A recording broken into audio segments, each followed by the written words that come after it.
Hello मित्रों, नमस्कार, जय श्री राम। इस वीडियो में बताना चाहते हैं हम आप लोगों को इस प्रकार के प्रश्न कैसे सॉल्व किए जाते हैं। देखो कैसा प्रश्न है।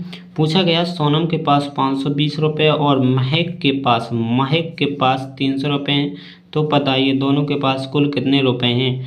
तो बताओ, समझ गया होगा आपको। आपसे कोई कहे कि आपके पास 520 है और आपके पास दोस्त के पास 300 रुपये, तो दोनों को कितना मिलाकर मतलब जोड़ना। तो इनको अपन को जोड़ करना, तो भैया जोड़ देना, ठीक है। तो यहाँ पर जोड़ देंगे, कोई दिक्कत नहीं है ना। तो यहाँ पर इसको लिखना कैसा भैया, सरल तरीके से। पेपर में तो आएगा तो आपको थोड़ी तो लिख कर दिखाना ही होगा, क्योंकि 2-3 नंबर में आएगा तो तुमको शायद डायरेक्ट जोड़ भी बस में तो थोड़ी देगा नहीं नंबर। भैया इन सवालों में आपको ऐसा डायरेक्ट जोड़ के लिख दोगे तो नंबर बिल्कुल नहीं देगा।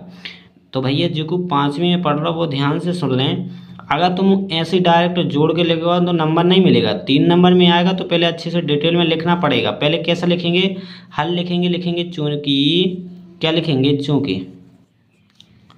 लिखेंगे, चूंकि सोनम के पास कितने रुपए, सोनम के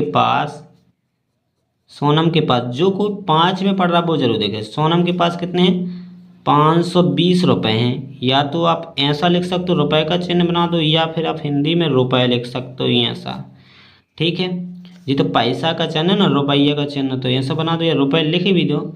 सोनम के पास इतने, और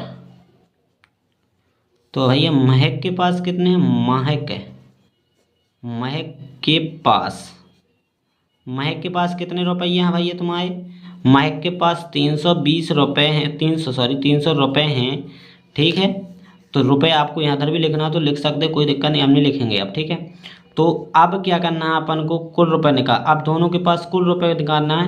क्या निकाला, तो बताइए दोनों के पास कितने रुपए होंगे। तो बताने हैं दोनों के पास। अतः अब कुल रुपए कितने, कुल रुपए बराबर क्या हो जाएगा, सोनम प्लस महक। तो क्या कर देंगे, सोनम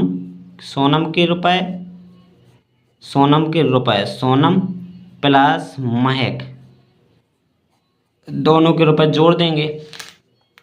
सोनम के पास कितने थे, 520 रुपये, सॉरी यहाँ पर 520 रुपये चिन्ह बना दिया। और महक के पास कितने थे दोस्त, यहाँ पर भैया आपके 300 रुपये थे महक के पास। अब आपने जी आपको लेने यहाँ पर फिर लिख देना कुल रुपए, ठीक है। पूरी लेने अच्छे से लिखना। जब आप अच्छे से लिखोगे तो अब अच्छे नंबर मिलेंगे ना। तो कुल रुपए यहाँ पर जोड़ना नहीं बनता, तो आपसे जोड़ना नहीं बनता तो 520 ऊपर लिखो या नीचे कहीं भी लिख लो। फिर आपको जो इकाई कहलाती है, इकाई, तो इकाई से इसको भी चालू करेंगे लिखना, इकाई। फिर आती है आपकी दहाई, फिर आपका सैकड़ा, तो इसको लिख दिया। फिर जोड़ेंगे तो इकाई में इकाई जोड़ेगी तो जो जुड़ जाएगा अंक, 0 में 2 जोड़ेंगे 2 ही आएगा, 5 और 3 8। कितने हो जाएंगे आपके पास, 820 रुपये हो जाएंगे पूरे, ठीक है। जिस चिन्ह रुपए का बना दिया हमने, कुल रुपए मतलब टोटल रुपए कितने आ गए दोनों के पास, जोड़ के उनके कितने हो गए, 820 रुपये। तो आंसर में कैसे दे सकते हो, उन्होंने पूछा था बताइए दोनों के पास कितने रुपये। अतः लिख देंगे, क्या लिखेंगे, अतः दोनों के पास लिख देंगे, दोनों के पास जैसा क्वेश्चन में पूछा था ना, अतः दोनों के पास कितने रुपए, अतः दोनों के पास 820 रुपये हैं। तो ये आपका मेन आंसर तो ये कहलाएगा। अगर तुम लोगों को ऐसा लगाना, अब जब इतना तुम लगा दोगे इतना लोग, तब मिलेंगे आपको 3 नंबर पक्के मिलेंगे। अगर तुमने बिल्कुल डायरेक्ट जोड़ के इतना सा कर दिया कि इतना बस ऐसा जोड़ के तुम लोगों ने कर दिया ना, तो आपको एक भी नंबर नहीं देगा भैया, एक भी नंबर नहीं देगा, बिल्कुल 0 नंबर काट। तो तुम लोग लिखते हो लेकिन ऐसा लिख देते हो, लेकिन आपको लिखना कैसा, 5वीं में जो पढ़ रहे हैं वो जरूर देख लें, ठीक है। ऐसा लिखते हैं पेपर में, ठीक है। बिल्कुल ऐसे तरीके से लिखोगे आपको पूरे में पूरे नंबर मिलेंगे ऐसे क्वेश्चनों में, ठीक है। सौदेबाजी के क्वेश्चन आए या आपको पूछा जाए, जोड़ घटाने वाला पूछा जाए, कुछ भी आए, जोड़वे के लाने, ठीक है, तो पूछा जाए तो भैया ऐसा करना, ठीक है। तो आप लोग ऐसा करेंगे तो पेपर में पूरे पूरे नंबर मिलेंगे, अच्छे मार्क्स होंगे आपके, ठीक है। गणित में फेल नहीं होगा कभी। अगर आपने ऐसा जोड़ा ना तो भैया जी आपको खतरनाक पड़ जाएगा, महंगा पड़ेगा जोड़ को, बिल्कुल महंगा। ऐसा जोड़ दोगे डायरेक्ट लिख दोगे तुम्हारे कोई एक भी नंबर नहीं देगा। अगर कोई होगा तो 1 आध नंबर दे सकता, नहीं तो हमारे कोर्स से 1 नंबर नहीं मिलेगा, क्योंकि इसको 3 नंबर में है तो भैया ऐसा लगाना 3 नंबर लाख तो लिखो, जब तो मिलेगा तुमको 3 नंबर, नहीं तो कहाँ से मिलेगा भैया 3 नंबर, कहाँ दे देगा। जितना काम करोगे उतने पैसे मिलते हैं। अब तुम कोई के घर काम जाओ, दिन भर के पैसे में लगते हैं, पैसे मिलते हैं। अब तुम उसके जाओ 1 घंटे काम करे आओ तो तुम्हें पैसा दे दे।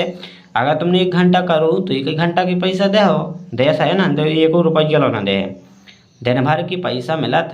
ठीक है, 1 घंटा के अगर ऊपर मूड उन्हें अच्छो आदमी हो जो भलो आदमी हो जो तो दे दे, नहीं तो 1 घंटा की पैसा लेना दे। ठीक है, और दोस्तों अगर आपको पूरे नंबर चाहिए तो इस प्रकार से अगर लगाना है, और अगर आपको और क्वेश्चन चाहिए तो बताएं, कमेंट करें, हम आपको और बना के लाएंगे और आपको हल करवाएंगे, समझाएंगे। ठीक है, धन्यवाद, जय श्री राम, मिलते नेक्स्ट वीडियो में, धन्यवाद।